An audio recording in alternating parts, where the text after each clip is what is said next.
Well, and for you, Duncan, I mean, this is the biggest film you've ever made. You know, with Moon being kind of small, and then Source Code I know being bigger. Like, what is it like for you, kind of making this jump to a film of this scale? It's interesting because you always have the same. You always have the same puzzles to solve. You know, it doesn't matter how big the film gets. It always ends up how do I fit this grand ambition into this shape? And what makes it easier or harder is the people that you're working with.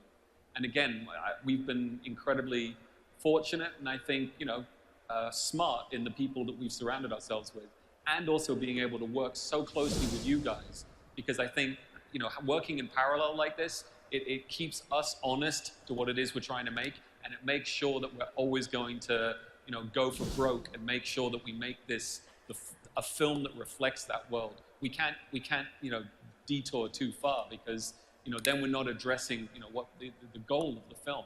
So I think that's been great, actually, because in a way it kind of keeps us anchored and makes sure that we're making the film that you guys want, and I think what you guys want as well. Cool.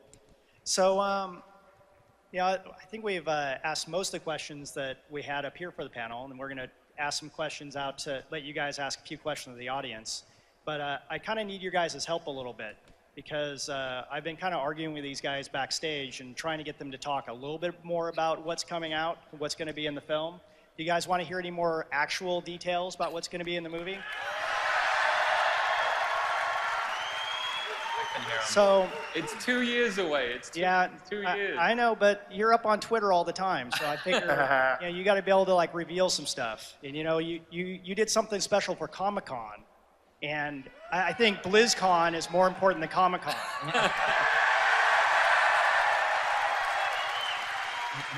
Because I just feel like this is where it all came from. Comic-Con's just a bunch of posers compared to the BlizzCon audience. Right? So I really need your guys' help. I need you guys to really talk Duncan into this, and then when all the legendary PR people rush the stage, I need you to tackle them. There are some producers in the front. I'll ask them if give them something. I mean, it's not fair. We have to give them something. I know, exactly, right? I could get fired. I need to just make sure I'm not going to get fired. Get fired. Don't get fired. Don't get fired. No one's run on yet. No one's run on stage yet. Okay, well can we just mention, are they out in the front now? Well, can we just mention just a couple of characters? Just a couple of character names.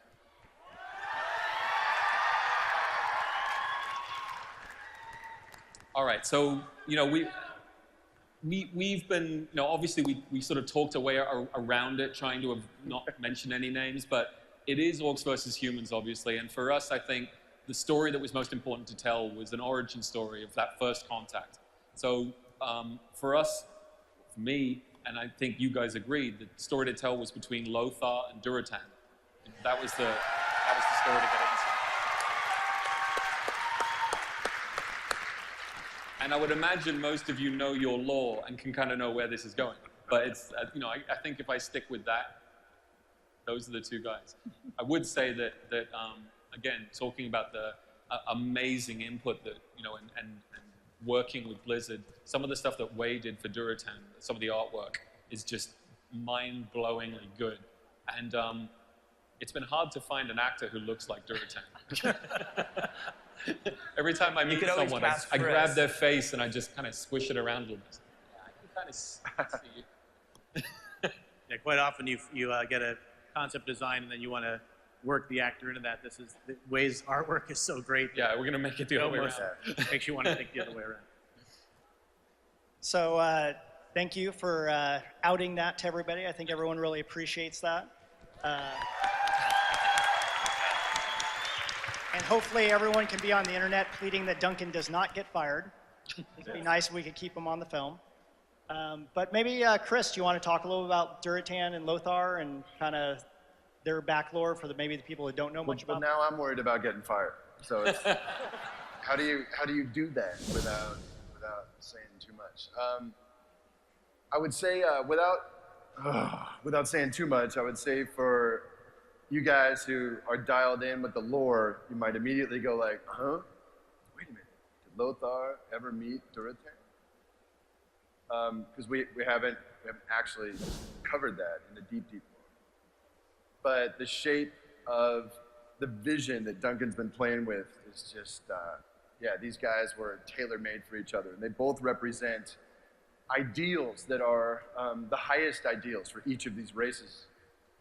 You know, Lothar for his soldiery and his loyalty and his, you know, this guy that has been burdened with protecting his kingdom, Stormwind, for a very long time, potentially throughout a time of peace.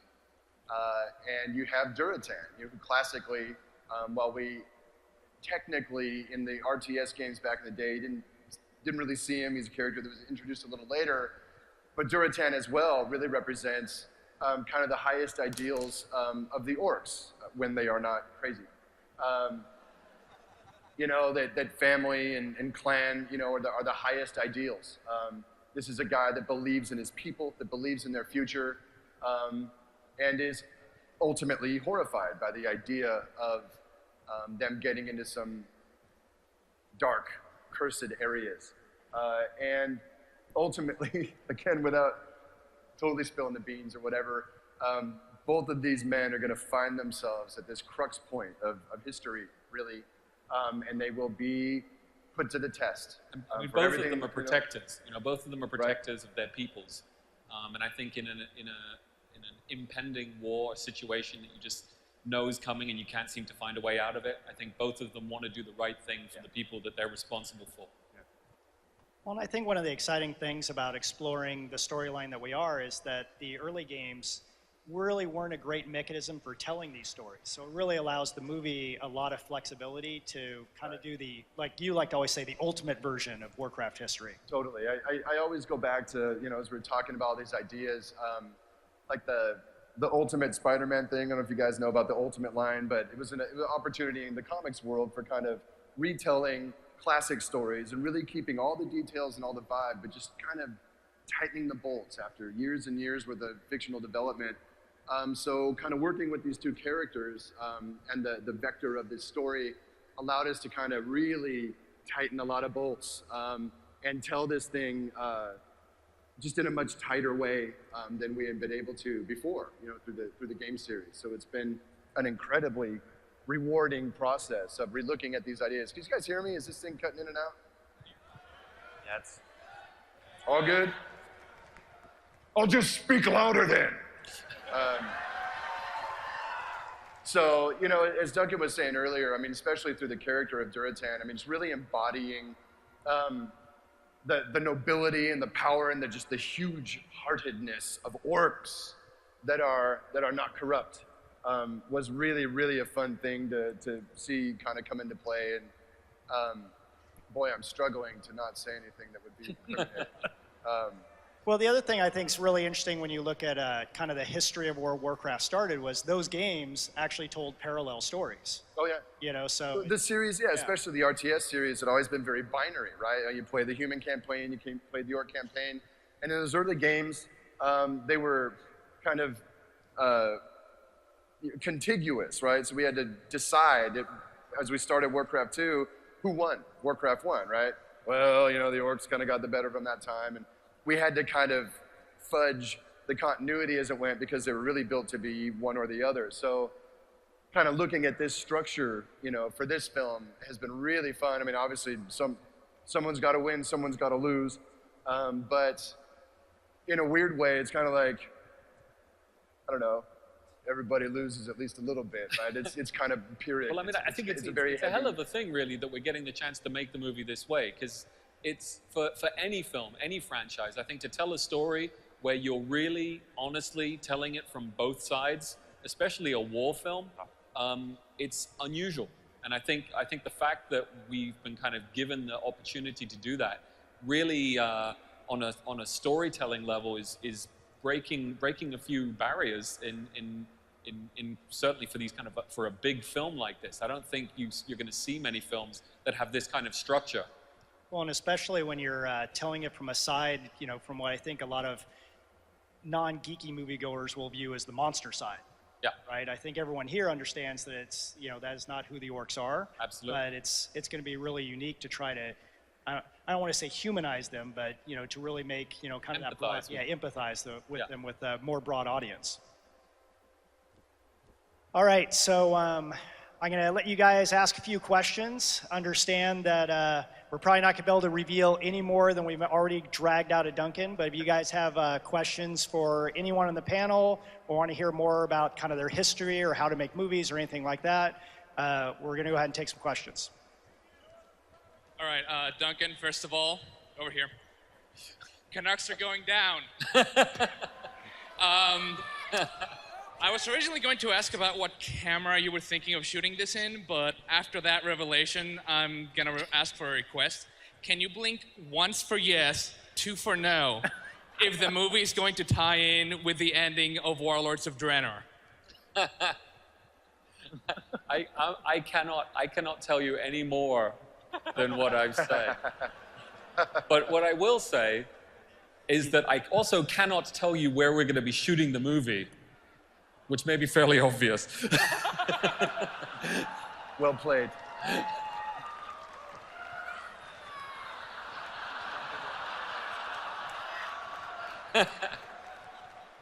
Giving a shout out to my friends. Now, there are war movies, and then there are war movies. Is this going to be more like something like The Golden Compass or the war scene in Lion, Witch, and the Wardrobe? Or is this going to be like The Patriot, Braveheart? I mean, what kind of rating are we looking at? Gladiator. Really gritty, muddy, down in the dirt, covered in grime.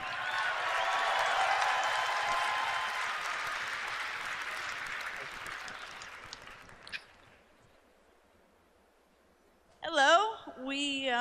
You've talked about the epicness of the world, characters. What about the music? Wait. That's a very good question. I mean, I know you guys have some wonderful talent in-house. Is that the route that it's going to go? Or are we going to see something, Zimmer, anything big like that? It's a very good question, and I think I can't tell you any of the details on the music.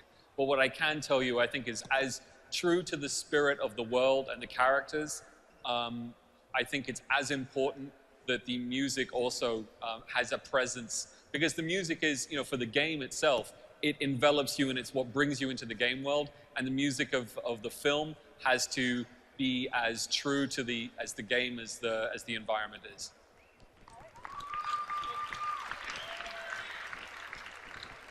So my question, when I think of humans versus orcs, I think of that traditional cinematic where the infernal comes down and breaks them apart. Now, the armor of the human is very exaggerated, very cool, kind of unrealistic, but I'd love to see that translated to real life. Will you guys be able to keep that Blizzard style intact in the armor? That has been a huge part of the development and the work that we've been doing together, especially with Nick and the team of artists that they have at Blizzard, is to find that fine line where it's believable and it works in a real world situation, but it stays true to the scale and the impressiveness, I think, of the game armor.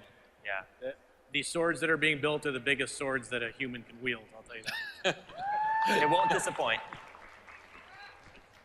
Well, and that's been one of the challenges, though, with the costuming is like a lot of, I think, our costumes digital characters can wear, but maybe not actual actors. Yeah, right. So maybe you can talk. Can't see out of this damn thing.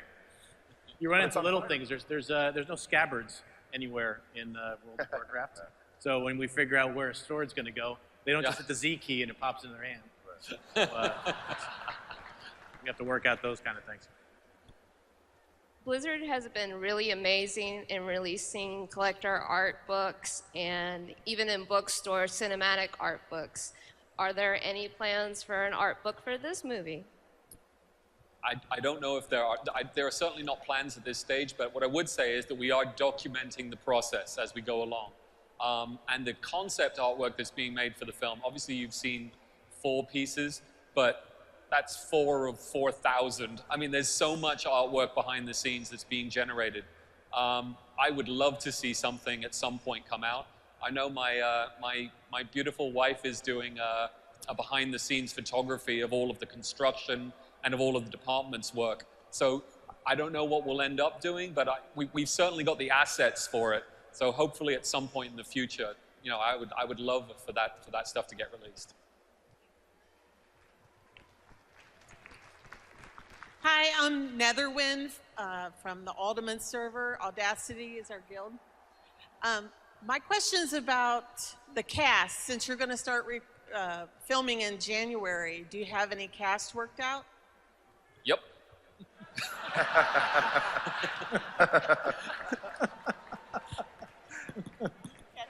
Sure do. Lots of them.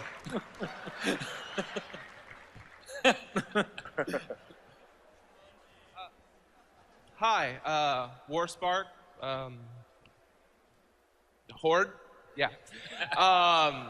My question for you is, I understand you can't reveal that much, but can you cast Chuck Norris?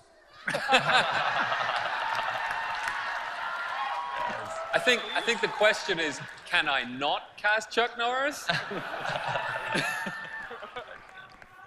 He can do anything. Hi, I'm Peter Yurkowski. I grew up on these games. Are you still casting for these movies? I'm an actor, and I would love to be in this. I mean, I'm gonna go there. All these people want to know that too.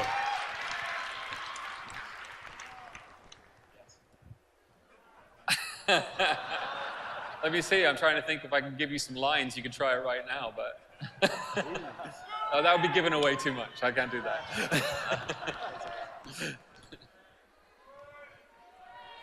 Hello. Oh, my question's about how if you're gonna plan on making it into a trilogy. Into a trilogy. Well, you know, I think for us right now, it's absolutely about getting this first film right and making sure that we, you know, tell the story that we want to tell. But, you know, let's be honest. If we're gonna do this right and it works out, I think we would all be excited and enthusiastic about continuing the story. It's not like we have a lack of stories to tell, and we certainly have an amazing cast of characters.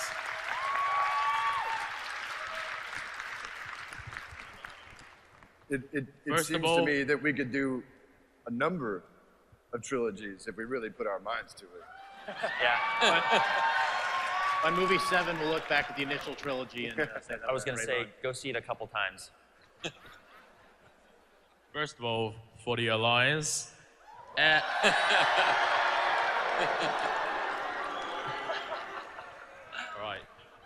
My question is the main thing going to be based on Eastern Kingdom or Draenor?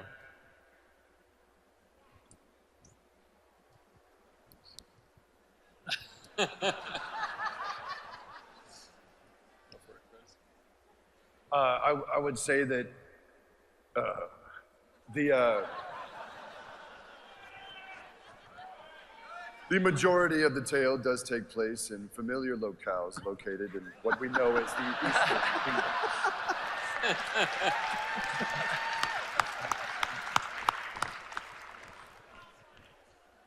I just heard someone uncock a gun over there in the back. I think you're okay. We're cool. It's cool. It's cool. Did someone just say the Eastern Kingdoms of Outland? Was that what I heard? That's too clever. So you've made references to a lot of superhero movies and other nerdy movies, and among those, there tends to be a bit of a lack of representation of strong female characters, and Warcraft notably succeeds in doing that. And you know, you can see you have a fairly mixed audience here, especially for a convention like this.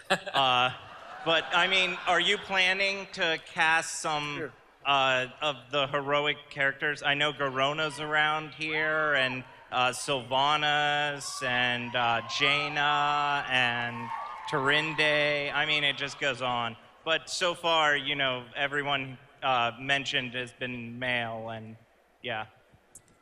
Well, actually, I think one of the challenges that these guys have had, it's been kind of funny, I think, for, you know, especially Chris and I, is that, if you look at the lore during that era, it's pretty much a bunch of young white guys, and that's been, I think, one of the challenges that when you're young and you're just kind of making up characters, you're just making up what you know. So what really the movie guys have been saying is, you guys should have more female characters. I think that'd be better for the movie. So that's actually been, Duncan and Bill and the movie guys have really been pushing that quite a bit. And obviously, we're kind of outer reveals today, but it's a huge value for the production and for Duncan himself. And I think you guys are going to be pleased once we finally can reveal a lot more details. Without revealing too much, I really can't reveal any more names, but I think any of you who know your lore will see that there is definitely the opportunities for some very strong female lead roles in what we're doing. Yep.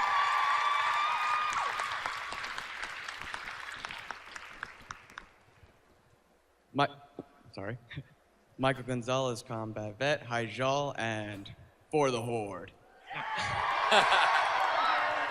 When's the soonest we can see a preview? That would be very soon. Way too soon.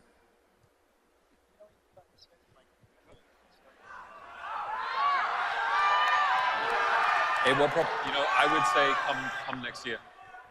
So probably sometime next year. It's one of those things that they haven't even started filming yet. So that schedule is just not put together yet. And I think a lot of times it's like about a year out from the release they start doing previews and things like that. I would say that I think next year's BlizzCon panel is going to have a hell of a lot of interesting stuff to show. There you go. So make sure to come to BlizzCon next year.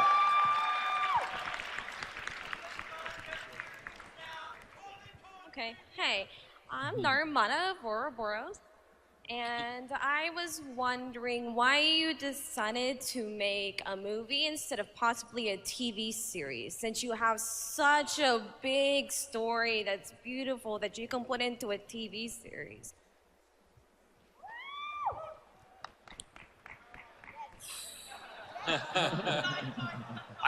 I guess I would answer that these guys have an awful lot on their plate as far as delivering games.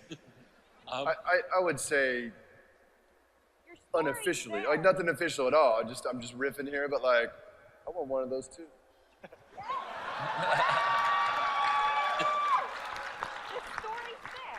I think the other thing too, if you look at when we kind of went down the road, I think it was in 2006 when we decided to do a movie. That was way before like Game of Thrones existed, right? Like I don't think fantasy in TV had been as proven as it is today. And if we're starting over again, maybe we would just do both. Which means we've been doing this for so long. The industry of television has transformed itself. Well, and if Duncan does the job I know that he's going to do, then maybe more studios will be knocking down our doors to do TV shows. It goes back to that point about the number of stories that you guys have available to work with. We get this right, and we're going to do our, everything to make sure it turns out well. Then you can go anywhere with this. You can start going anywhere. All right, this is not my main question, but I'm very interested in the previous gentleman's question about auditioning. My agent would like to know. But I'm wondering when we can pre-order tickets to the movie on our Blattle.net account, and what epic pet we'll get. It's a great idea.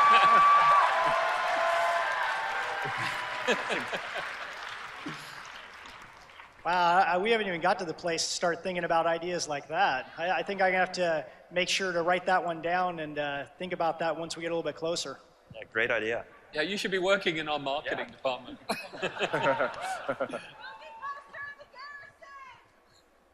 Hi. Earlier I heard Warcraft referred to as a franchise, and it is, but I think at this point it's really hallowed ground. It's an institution, and it's as much ours as it is yours. And the question I need to hear answered to know that this is in good hands is, are you taking this movie as seriously as they took Lord of the Rings? I can't speak for Peter Jackson. All I can say is, you know, those movies were groundbreaking and took me into a world, you know, in a way that I hadn't seen ever, I think. You know, I mean, it just completely enveloped you in this whole culture and world. And, you know, those were the movies that inspired me and wanted me to be able to do something like this. I mean, I think, you know, my first two films were science fiction. And I think there's been an absolute explosion in what kind of science fiction films are getting made right now. And I think, you know, myself and Neil Blomkamp, when we did District 9 and Moon, it's, you know, right in 2009, science fiction had kind of been not really seen as that opportune a place to actually branch out and tell different kinds of stories. And I think right now, fantasy films have the Lord of the Rings franchise. And that's what people see and think of when they think of fantasy films. And what I really want is to have the opportunity to explode fantasy in the same way that you know, science fiction is now exploded. And I think Peter Jackson has really set the bar as to what fantasy needs to be. Anything we do has to match or beat that.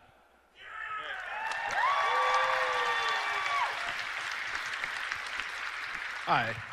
I'm sure a few people in the audience has some opinions on this, but stereo conversion versus native. What's your opinion? I have one eye much better than the other. So 3D films are not something that immediately works great for me. I actually prefer watching the 2D experience, but I've seen some things. But 3D is obviously a massively important draw for some people who really get a lot out of it. I mean, I don't know if you've seen Gravity yet, or if you went and actually saw that in 3D, but you know, the response to that has been that 3D can work. So, you know, we'll look into it. I think 3D is something that I would hope that we would release in both so that people could choose which one they want. I'm a 2D fan, but I know that there are people out there who really do love 3D as well. All right, we're almost out of time, so we probably don't have time for one, maybe two questions. Awesome. All right, so I'm a linguistics major. Let's wait here myself. All right, so I'm wondering, you guys brought up Avatar, Lord of the Rings, and Game of Thrones, and they all have something in common, that they have fleshed out languages that sort of add more depth to the world. Do you need someone to flesh out Orcish? And if so, when do I start working?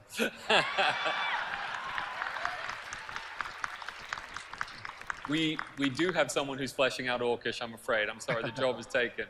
And he is someone who has worked on some of those things that you mentioned. No, we're in good hands, but there will be, I think, more to that language at the end of the development of this movie than maybe already exists from the game side of things. And hopefully that will cross-filter back to you guys as well if you'd want to use it. Let's go. Kick. All right, last question. Zug indeed. Hello, my name is Keaton Savage from Austin, Texas, and I was just wondering, what are you trying to gear this for? Like, what tone and rating? Is it going to be PG-13 to appeal to a much broader audience, or is it going to be R to allow for more stuff to be put into in some way? I missed the end of that. PG-13. Rating. Oh, about the rating. It's, you know, I think we're going to be probably PG-13. So I think, but when you actually look at the films that have come out lately at PG-13 and what you can do in that, there is a constantly shifting and sliding line as to what is possible. You know, the Batman movies were PG-13. And if you remember the Joker scene with the pencil, that's PG-13. So you can get away with some shit in PG-13.